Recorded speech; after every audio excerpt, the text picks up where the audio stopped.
त्यांना मदत करणं, त्यांना पाणी देणं, त्यांना जेवणाची व्यवस्था करणं. आता इथं देखील जेवणाची व्यवस्था सज्ज केलेली आहे, नाश्त्याची व्यवस्था केलेली आहे. त्यामुळे कुठलाही काही कमी पडणार नाही याचा पूर्ण प्रयत्न या ठिकाणी भाई जनता कॉमन ठाण्यामध्ये तो भाग जिथं मी भांजेवाडीत गेलो होतो ते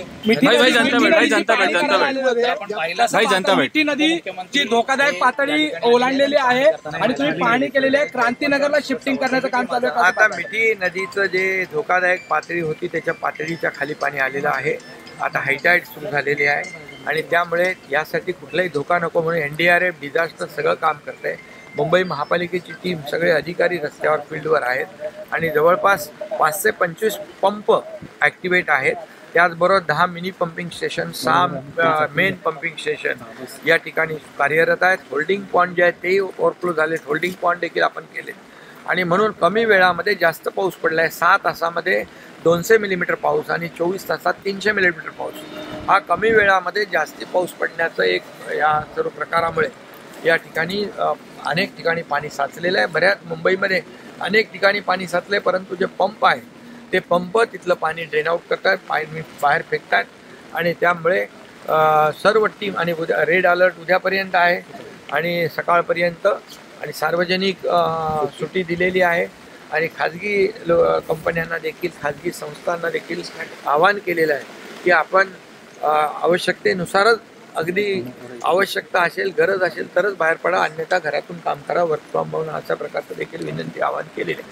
त्यामुळे मला वाटतं सर्व लोक टीम या ठिकाणी, आपले कार्यकर्ते देखील शिवसेनेचे असतील, युवासेने असतील, सर्व जे कार्यकर्ते जे आता सर्व इथं काय पक्ष वगैरे काही नाही आहे, सर्व जे मिळेल त्याला मदत करण्याचं काम या ठिकाणी करतायत. मला येतानाच आमचे कार्यकर्ते भेटले की सकाळपासून ते इथं रेस्क्यू ऑपरेशनला हे करतायत.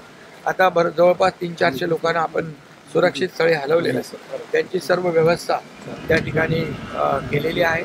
मला वाटतं या ठिकाणी सर्वांनी मिळून एक कलेक्टिव्ह टीमवर्क म्हणून काम केलं पाहिजे आणि अशा संकटसमयी सगळ्यांनी एक दुसऱ्याला मदतीचा हात दिला पाहिजे. शेवटी निसर्ग आहे, वरुण राजा आहे, तो मोठ्या प्रमाणावर कमी वेळात जास्तीचा पाऊस पडल्यामुळे हे सगळं होतं. मुंबईसह महाराष्ट्राला देखील मोठा फटका पावसाचा बसलेला दिसून येतोय.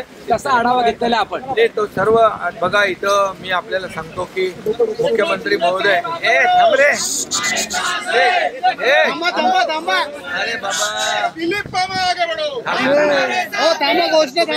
लोकांना पावसात मदत करायची ना आपल्याला, मग हे कशाला गोष्ट कसं पाहतो? एकच आहे की मुख्यमंत्री महोदय देखील सर्व महाआयुक्त आणि कलेक्टर यांना सगळ्यांना त्यांच्याकडून माहिती घेत आहेत आणि स्वतः अजित पवार देखील स्टेट डिझास्टरमध्ये जाऊन त्यांनी माहिती घेतली आहे आणि म्हणून सगळेजण आपापल्या परीने या ठिकाणी लोकांना मदत कशी होईल याचा प्रयत्न करतात. दिलीप मामा सकाळपासून आपल्या इकडे फिरतात आणि म्हणून जे काही ज्या माध्यमातून आपल्याला त्यांना मदत करता येईल ती केली पाहिजे. रेल्वे देखील स्लो झाल्या, त्या रेल्वेच्या प्रवाशांना देखील पाणी, बिस्किट देण्याच्या सूचना दिलेल्या आहेत आणि त्यांना देखील या ठिकाणी मदत होती आहे.